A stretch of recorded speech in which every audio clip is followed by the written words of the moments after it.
Hello guys, welcome back to Telugu cinema ముచ్చట్లు. 30 Weds 21 సిరీస్తో వచ్చిన క్రేజ్తో వరుసగా చాలా ఆఫర్స్ వచ్చాయి యాక్టర్ చైతన్యరావుకి. అయితే ఎన్ని సినిమాలు చేసినా అందులో ఒక్క సినిమాకి కూడా పాజిటివ్ టాక్ అయితే రాలేదు. తరుణ్ భాస్కర్ లాంటి టాలెంటెడ్ డైరెక్టర్స్తో వర్క్ చేసినా కూడా హిట్ మాత్రం చూడలేకపోయాడు. ఇప్పుడు హనీమూన్ ఎక్స్ప్రెస్ అనే ఒక కొత్త సినిమాతో వచ్చేశాడు. మరి ఈసారైనా హిట్ కొట్టాడా లేదా అనేది తెలుసుకోవాలంటే వీడియోని లాస్ట్ దాకా చూసేయండి. ఈ సినిమా కథ ఏంటంటే, ఇషాన్ అనుకోకుండా సోనాలిని కలుస్తాడు. ఇద్దరు కంప్లీట్గా ఆపోజిట్గా ఉన్న ప్రేమలో పడి పెళ్లి కూడా చేసుకుంటారు. ఇక చాలా మంది కపుల్స్కి వచ్చినట్టుగానే వాళ్ళ మ్యారేజ్ లైఫ్లో కూడా ప్రాబ్లమ్స్ స్టార్ట్ అవుతాయి. అదే టైంకి వాళ్ళకి ఒక ఓల్డ్ కపుల్ ఎదురవుతారు. వాళ్ళని చూసి ఎలాగైనా వాళ్ళలాగే మ్యారీడ్ లైఫ్ హ్యాపీగా ఉండాలని వాళ్ళతో మాట్లాడితే ఒక 1 వీక్ వాళ్ళు చెప్పినట్టు ఒక రిసార్ట్లో ఉండాలని కండిషన్ పెడతారు. ఆ తర్వాత ఏం జరిగింది, ఇషాన్ సోనాలీలు కలిశారా లేదా అనేది మిగతా కథ. ఈ సినిమాలో కథ ఏమీ కొత్తది కాదు. అప్పట్లో రాజా అండ్ శ్రేయారెడ్డి యాక్ట్ చేసిన అప్పుడప్పుడు, ఆ తర్వాత జగపతి బాబు ప్రియమణి యాక్ట్ చేసిన పెళ్ళైన కొత్తలో, ఇలాంటి ఇంకా చాలా సినిమాలు ఇలాంటి పాయింట్తోనే వచ్చాయి. అందులో కొంచెం రియాలిటీకి దగ్గరగా ఉండే సిచ్యువేషన్స్తో మనల్ని ఎంగేజ్ చేసేలా కూడా ఉంటాయి.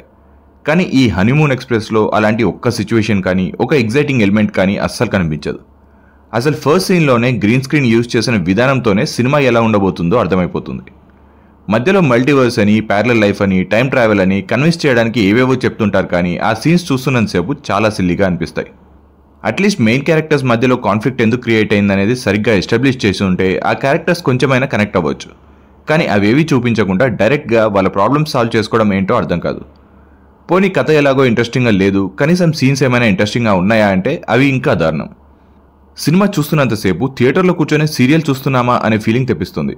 ఫస్ట్ హాఫ్ కంప్లీట్ అయ్యాక థియేటర్లో కూర్చోవడమే కష్టమైపోయింది. యాక్టింగ్ విషయానికి వస్తే తనకు వచ్చిన క్రేజ్ని ఏమాత్రం యూజ్ చేసుకోలేకపోతున్నాడేమో చైతన్య అనిపిస్తుంది. అన్ని సినిమాల్లో ఒకే లుక్తో, ఒకే టైప్ ఆఫ్ క్యారెక్టరైజేషన్స్తో చాలా ఆర్టిఫిషియల్ యాక్టింగ్ చేస్తున్నాడు. ఈ సినిమాలో కూడా అమాయకుడిగా అవే పాత ఎక్స్ప్రెషన్స్తో ఏమాత్రం ఇంప్రెస్ చేయలేకపోయాడు.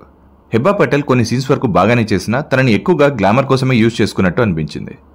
తనికెల భరణి అండ్ సుహాసిని గారితో ఇలాంటి రోల్స్ ఎలా చేయించారో కూడా అర్థం కాదు. చాలా ఓవర్ యాక్టింగ్ ఉంటుంది. ఇక మిగతా యాక్టర్స్కి పెద్దగా స్కోప్ లేదు. టెక్నికల్గా ఈ మధ్య కాలంలో వచ్చిన సినిమాలో ఇది one of the weakest movies. Kalyan Malik compose చేసిన సాంగ్స్లో నిజమా సాంగ్ ఒకటి బాగుంది. మిగతా సాంగ్స్ అండ్ బ్యాక్గ్రౌండ్ మ్యూజిక్ ఏమాత్రం బాగలేవు. VMK Sisla cinematography short films కంటే దారుణంగా అనిపించింది. ఎడిటింగ్ కూడా చాలా పూర్గా ఉంది. సీన్స్ అన్నీ కూడా ఒక ఆర్డర్లో ఉన్నట్టు అనిపించదు. ప్రతి సీన్లో బడ్జెట్ రెస్ట్రిక్షన్స్ క్లియర్గా కనిపిస్తాయి. ప్రొడక్షన్ వాల్యూస్ చాలా పూర్గా ఉన్నాయి.